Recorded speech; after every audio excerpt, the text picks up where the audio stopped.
Hello, and welcome to another episode of the Tejano Traveler. I'm your host, Wally, and today we are in Austin, taking a look at the Stark Center and the UT Hall of Fame. These are two of the newest museums here in Austin, and each of them is definitely worth a visit. They're both in the same place, so you can pretty much get a 2-for-1. But the Stark Center for Physical Culture and Sports is one of my new favorite museums. I like going here and just go and browse around and look at all the photographs of all the bodybuilders and golfers and weightlifters and all that fun stuff. It focuses on the human body and all of that.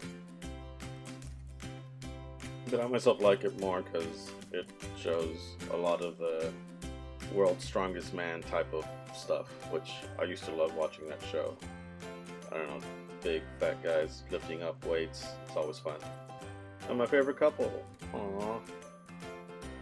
And of course, Ricky Williams, the man, the beast, the legend, and one of my favorite weightlifters. Of course, I don't know his name. He just looks awesome. And of course, who can forget this guy?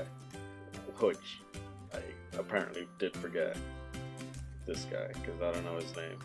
But I'm sure if you're into World's Strongest Man, you will know who he is because he won like 50 times in a row. Of course, there's always art that you can look at and some famous bodies throughout history. So it's always cool to look at what the perfect male physique used to look like in different eras. And they have a big old gallery of just awesome art that you can look at. And of course there's a little part about Sando, who used to be one of the world's strongest men. An old circus strongest man. They have a really cool reading room where you can just go and relax and read some of their special books that they have. It's probably one of my favorite reading rooms in all of Texas. And it's filled with posters of old, strong men and all that stuff. It was quite an attraction back then to lift stuff and be famous for it. So it's kind of cool that it sort of saves all that history, which is history that we need to preserve. It's not as big anymore, so it kind of sucks that you can't just spot some bodybuilder lifting things up at a corner in Austin and getting money for it. And here's one of the biggest weights that they have there. Now I'm going to attempt to lift it for you guys, show off my strength. It's been a while since I've lifted, so bear that in mind when I apparently fail at lifting things. But it's kind of cool that they have them all there. And then of course there's the UT Athletics Hall of Fame. I was the only person there. I am not sure if I was supposed to be in there or not, because there was no docent, no nothing. I mean, it was pretty empty.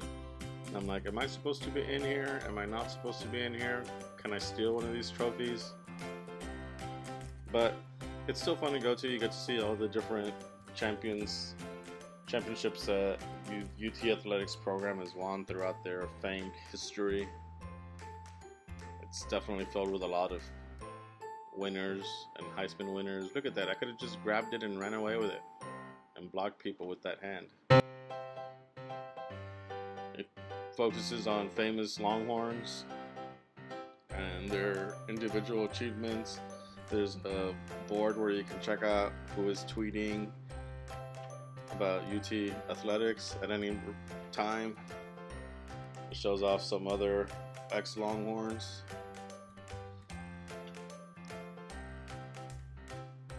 We have a Hall of Honor, more trophies that I could have apparently taken,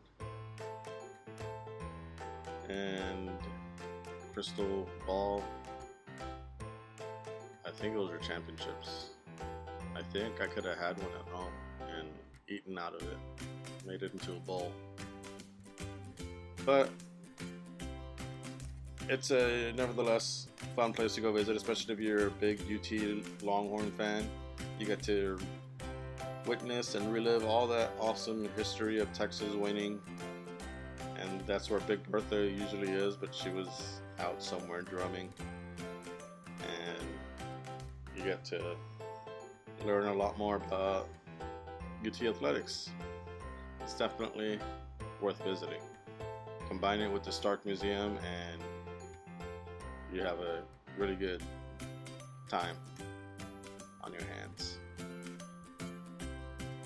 Anyways, thanks for watching.